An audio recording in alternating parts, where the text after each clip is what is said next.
I'm telling you something and you are doubting it. I have to confirm it. So in other words, I'm saying that by the one I respect and I revere more than anything else, Allah, and you also involve like this Allah, this my God, the most glorified one, the greatest one for me, is aware. He has seen that. He has witnessed that. It is true. And you mention whatever you want to mention. Nobody, nobody is aware of what you're trying to swear off except for Allah subhanahu wa ta'ala. So if you swear by Nabi sallallahu alaihi wasallam, the greatest person ever, he hasn't seen that. He hasn't seen what is hidden from that person, and you're trying to say, and Nabi, he knows about it. That's the meaning of the swearing. That's why we cannot swear by anything other than Allah subhanahu wa ta'ala when we swear, and only if we have to swear. وَلَا تَجْعَلُوا اللَّهَ عُرْضَةً لِأَيْمَانِكُم. Do not swear by Allah. Allah said in the Quran, لا تجعلوا عُرْضَةً لِأَيْمَانِكُم. It's easy, excellent. By Allah, I put my shoes there. By Allah, أقسم بالله, whatever it is. Something small. No, you don't have to do that. Allah swears by the time. Why does Allah swear by the time? أبلغ تعريف للإنسان, the most comprehensive definition of the human being, is the definition introduced by Imam al-Hasan al-Basri when he said, the human being is no more than portions of time, days. And every day, every time one portion passes, one portion of the human being passes. So, الإنسان ما هو إلا أيام. We are no more than a group of days. If you are destined to live for 60 years, the time you came to this life, and you live for 10 years, that means you still have 50 years to go. 10 more years, 40 years. Day after day, إن الإنسان لفي خسر. Everybody is technically in loss. إلا الذين آمنوا. إلا الذين آمنوا. The exception for that is the believers that Allah subhanahu wa ta'ala will mention a couple of sifat for them. Except for those who believe. He will mention 4 things. Number 1, من أسباب النجاة. These are the rescue reasons or causes to adopt and to follow. Because Allah said everybody's in loss, everybody is losing by definition, except for those who will be rescued. Who are they? Number 1, they believe in Allah. Amen.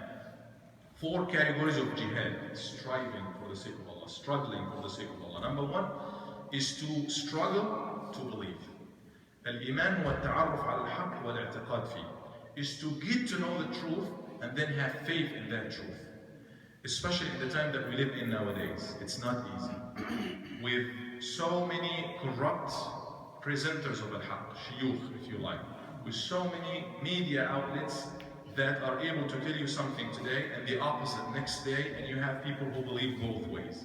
With the so many stuff that we see every day, it is not easy. It is not as easy to get to know the truth. So if you want to be rescued, struggle and make jihad to get to know the haq. And not only to get to know it, because Shaitan knew the haq. Shaitan knew that Allah is Allah. And he said, "Oh my Lord." And he swore by the majesty of Allah bi'izzah. He knew all of that. It's not a matter of knowledge. Knowledge is halfway, but then al-i'tiqad is you believe in it. And that will give you the first rescue boat, if you like. Get to know the truth. Do not follow anything that comes your way. Or do not follow whatever you think just because it is me who think like this, because everybody has his own way or her own way of thinking. Yes, do not deny your mind and capabilities, but do not follow your hawa or your desire on the other hand. But get to know the truth for what it is and have faith in it. And you will be having one way to be rescued. وَعَمِلُوا الصَّالِحَاتِ. And then the second kind of jihad is to stick to that, to work according to that knowledge. So get the pure knowledge and have faith in it. And number 2, فَاسْتَقِمْ كَمَا أُمِرْتَ, is to go straight on that. It doesn't make any sense that you know all the knowledge. Actually, the first of the categories of the people who will be put in the hellfire are those who have knowledge. They have knowledge, they have all the knowledge, but they don't have the work. سبيل النجاة العمل. وَلِكُلٍّ دَرَجَاتٍ مِمَّا عَمِلٍ. You will get your level in Jannah based on your amal. You will be rescued based on your amal, in your action. So your faith, and number 2 is your amal based on that faith. And number 3 is وَعَمِلُوا الصَّالِحَاتِ وَتَوَاصَوْا بِالْحَقِّ. And now you know the truth, and you work the truth. Do not keep it for yourself. You have to share it with others. You have to. Sharaf, it is sharaf, it's an honor for us to share the truth and to make da'wah to be in the, to walk in the shoes of the Nabi Sallallahu Alaihi Wasallam and the place of the Nabi Sallallahu Alaihi Wasallam. Even as little as one ayah. بَلِّغُوا عَنِّي وَلَوْ آيَةً. So we should not keep the truth for ourselves. We have to share it with others. We have to, if we want to succeed, and the Nabi Sallallahu Alaihi Wasallam said, you لَتَأْمُرُنَّ بِالْمَعْرُوفِ أَوْ لَتَنْهَوُنَّ عَنِ الْمُنْكَرِ. You should enjoin the good and forbid the evil. Otherwise Allah will replace you. One of the reasons why we are losing nowadays is we see what we know is right, but we do not encourage it, or we do not support it. Or we see what's wrong, and we do not even have the lowest level of denying it, which is denying it in our heart. And this is very dangerous, especially when you live in an environment that's full of everything, and day after day you are used to it, and it's not only that you do not talk against it, or you do not do anything to change it, no, it gets to your heart that you do not even feel anything bad in your heart, and it's okay. That is, this person is gone if you get to that level.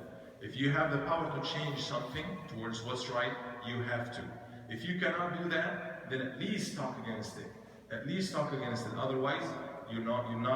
ليس من التواصي بالحق. You know the truth is there. And أعظم الشهداء, one of the highest levels of martyrs, is somebody who speaks the truth in front of somebody who is zalim or who is oppressor, and he speaks the truth. And on the level of the believers, they exchange advice of goodness, of al-haq, support one another with al-haq, وَتَوَاصَوْا بِالصَّبْرِ.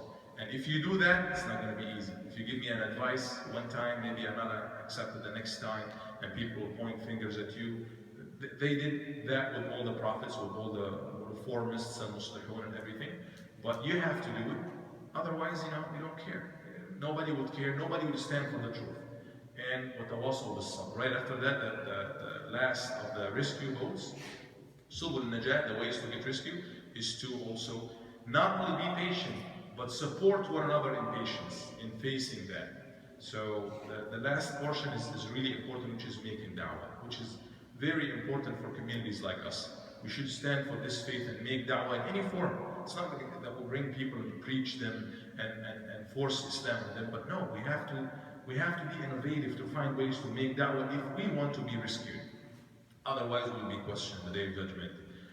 Did you find the truth? Yes. Did you follow the truth? Number two. Yes. Did you support one another, share the truth with everybody? Yes. And did you support one another in standing for that truth? We will be questioned about all of that, because Allah said everybody's in loss. By the time, everybody's in loss, except for those who have those four things. Amen, they believe, and then they work according to that belief, and then they tawasaw bil haqq, they exchange advice amongst one another to stand for the truth, and وتواصوا بالصبر, exchange advice of being patient. نسأل الله أن يجعلنا وإياكم منهم.